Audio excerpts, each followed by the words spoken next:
साधुवाद दूंगा जो सब लोग बाबा साहब के मिशन को आगे बढ़ाने के लिए तन मन और धन से अपना यहाँ बहुमूल्य समय दे रहे हैं।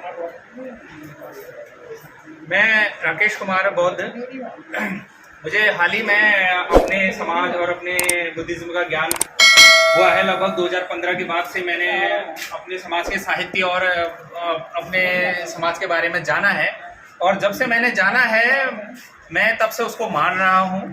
मैंने बुद्धिज्म से ही विवाह किया है, बुद्धिज्म रीति से ही अब मैं अपने सारे संस्कार संपन्न करता हूँ।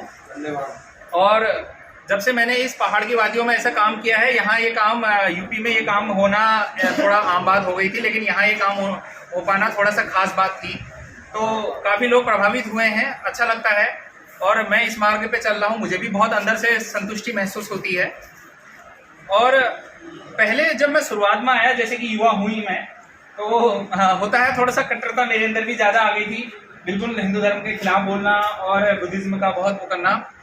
लेकिन अब मेरा एक अनुभव कहता है पिछले 5-7 सालों का कि गौतम बुद्ध का बताया हुआ सम्यक मार्ग बहुत अच्छा है।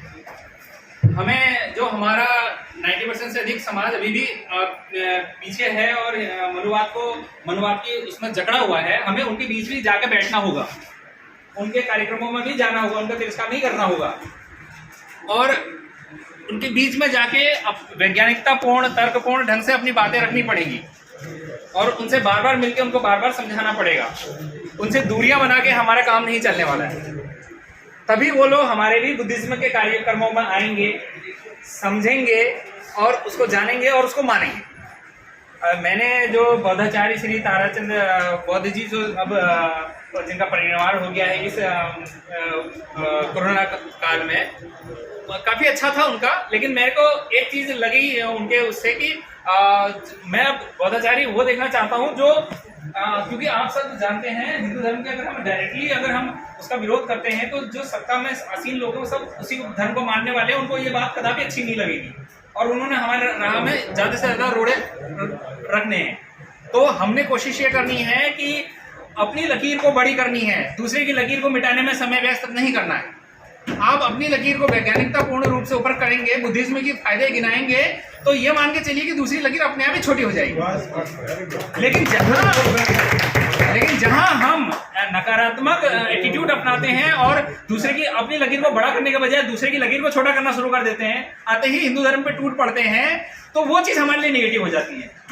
हमें सैद्धांतिकता के साथ व्यवहारिकता को भी मानना पड़ेगा। और जैसे भी अभी मैं हमारे वरिष्ठ सीनियर और हमारे मार्गदाता एडवोकेट बालकेशी की बात से मैं 100% सहमत हूँ। केवल कोरी बातों से काम नहीं चलेगा।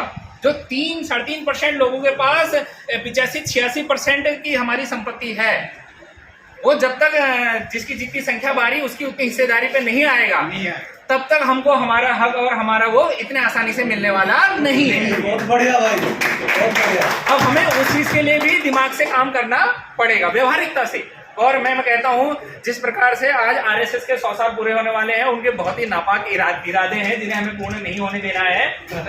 तो क्यों आज वो इतनी जो जिसका परसों तक बसपा से भी नीचे जनाधार था, वो आज इतना सर्वशक्तिमान कैसे हो गया भारत में? क्यों? क्योंकि उनके पीछे उनका एक मजबूत संगठन विचार शक्ति आरएसएस है। वैसे ही हमारे जो राजनीतिक संगठन है उनके पीछे भी हमारी जो भी वामसेप या हमारा बौद्धिज्म संगठन है, इसकी मजबूती होना और उनमें तालमेल होना बहुत जरूरी है। मैंने जहां तक सुना है कि हमारे 1 लाख से भी अधिक रजिस्टर्ड संगठन है। मेरा तो बस ये मानना है कि नए संगठन बनाने से अच्छा है, जैसे हमारे यहाँ 2 संगठन एक हो गए, मैं इनको साधुवाद करता हूँ जिसने भी इतनी मेहनत करी। वैसे ही मैं चाहता हूँ कि हमारे जो 1 लाख संगठन है, अगर वो अलग होने योग्य हैं तो अलग रखें, अगर जो भी एक हो सकते हैं, अगर वो संगठन एक हो जाएंगे तो जब संगठन शक्ति आदमी में नहीं होती, संगठन विचार में होती है, और शक्ति विचार में होती है और शक्ति संगठन में होती है। तो बस इन्हीं बातों के साथ मैं अपनी वाणी को विराम दूंगा। धन्यवाद। जय भीम, नमो बुद्धाय।